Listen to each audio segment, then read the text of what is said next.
દેશમાં કોરોનાના નવા વેરિયન્ટને લઈને કેન્દ્ર સરકાર એલર્ટ મોડ પર જોવા મળી રહી છે। કેન્દ્રીય આરોગ્ય મંત્રી મનસુખ માંડવિયાએ બેઠક યોજી દિલ્હીના નિર્માણ ભવન સ્વાસ્થ્ય મંત્રાલયમાં આ બેઠક મળી। રાજ્યના આરોગ્ય મંત્રીઓ સાથે વર્ચ્યુઅલી આ બેઠકનું આયોજન કરવામાં આવ્યું। રાજ્યોના અધિકારીઓ સાથે પણ ચર્ચા કરવામાં આવી। રાજ્યો અને કેન્દ્ર શાસિત પ્રદેશોના આરોગ્ય અધિકારીઓ આ બેઠકમાં જોડાયા હતા। કેન્દ્ર સરકાર તરફથી મનસુખ માંડવિયાએ જરૂરી સૂચનો કર્યા છે। वीडियो कॉन्फ्रेंसिंगना माध्यमथी महत्वनी चर्चाओ थई। नवा कोरोनाना वेरियंट मुद्दे स्थितिनी समीक्षा करवामां आवी।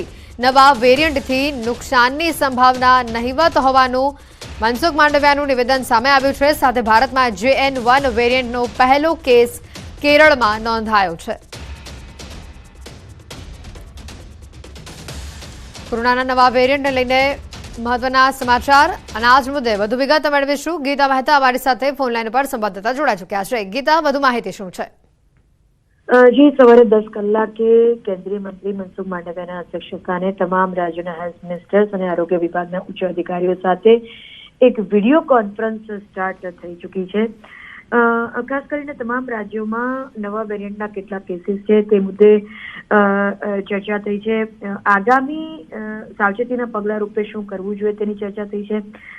જો કે WHO આ નવા સબ વેરિયન્ટને ખૂબ જોખમી ગણાવ્યો નથી, એટલે પરંતુ પ્રિકોશન્સના ભાગરૂપે શું શું કરવું જોઈએ તેની કેન્દ્ર સરકાર દ્વારા તમામ રાજ્યોના હેલ્થ મિનિસ્ટર્સને સૂચના આપવામાં આવી છે। આ મુદ્દે વાતચીત કરવામાં આવી છે। સાથે સાથે ઇન એની કેસ આ જો વેરિયન્ટ જોખમી બને છે આગામી સમયમાં તો હોસ્પિટલમાં કયા પ્રકારની તૈયારી છે, ઓક્સિજનના નો જે જથ્થો છે તે કયા પ્રકારનો છે તે તમામ મુદ્દે પણ વિસ્તૃત ચર્ચા કરવામાં આવી છે।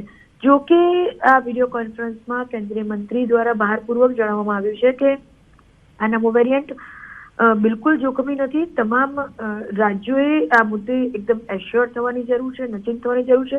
પરંતુ હા, જે આગોતરા આયોજનની જે વાત છે તેમાં બેદરકારી દાખવી શકાય નહીં તેવી એક સ્પષ્ટતા પણ કેન્દ્રીય મંત્રી મનસુખ માંડવિયા દ્વારા કરવામાં આવી છે।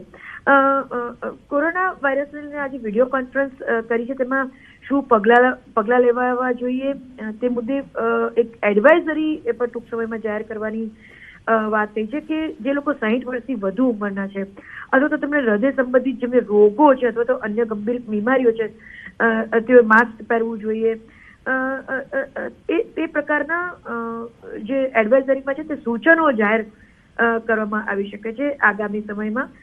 કેન્દ્રીય આરોગ્ય મંત્રાલયના ડેટા અનુસાર કેરળમાં છેલ્લા 24 કલાકમાં 115 જેવા નવા કોવિડ કેસ નોંધાયા છે અને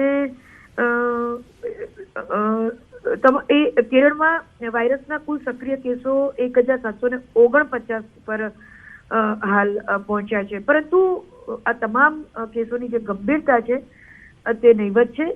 નવો વેરિયન્ટ બિલકુલ જીવલેણ નથી, માત્ર આગોતરા આયોજનની અને ઉંમરલાયક માટે એડવાઇઝરીની વાત થઈ છે। ઉંમરલાયક પ્લસ જેને ગંભીર બીમારીઓ છે, ખાસ કરીને હૃદય સંબંધિત તેમના માટે। જી બિલકુલ ગીતા, આભાર માહિતી બદલ।